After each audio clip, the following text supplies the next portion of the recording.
Personne ne savait que derrière ce masque de bonté, il cachait un secret noir, profond, effrayant. Le rire de l'ombre partit un. Dans le paisible village de Zanté vivait un homme nommé Massirou, surnommé le Cœur d'Or. Il était l'homme le plus riche que le village ait jamais connu. Chaque semaine, il offrait du riz aux veuves, payait les soins des malades et faisait sourire les enfants en leur offrant des sucreries importées. Toujours souriant, toujours jovial, il riait fort, tapait sur les épaules, priait à la mosquée comme tout le monde. Les villageois disaient « Que Dieu multiplie ses jours, il est une bénédiction tombée du ciel ». Mais derrière ce masque de bonté, Massirou cachait un secret noir, profond, effrayant.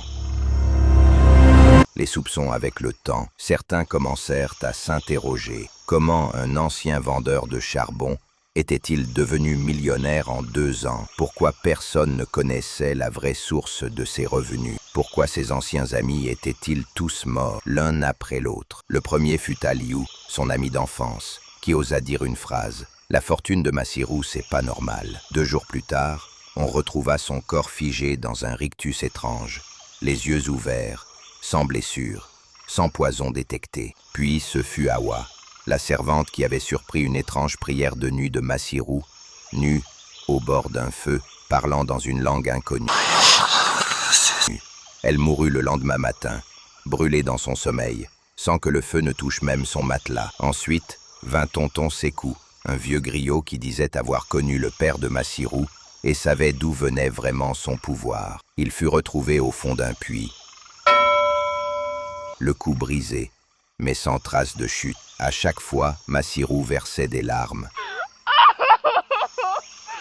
À chaque fois, il organisait les funérailles. À chaque fois, il disait « Le destin de Dieu est insondable » et il riait. Toujours ce rire chaleureux, trop chaleureux, le poids des morts. Les villageois n'osaient plus parler. Le nom de Massirou faisait trembler. Ceux qui le regardaient trop fixement détournaient les yeux. Sa richesse grandissait, mais le silence autour de lui devenait glacial. Un jour, un jeune garçon nommé Ismaël, 17 ans, passionné de vérité, décida de comprendre.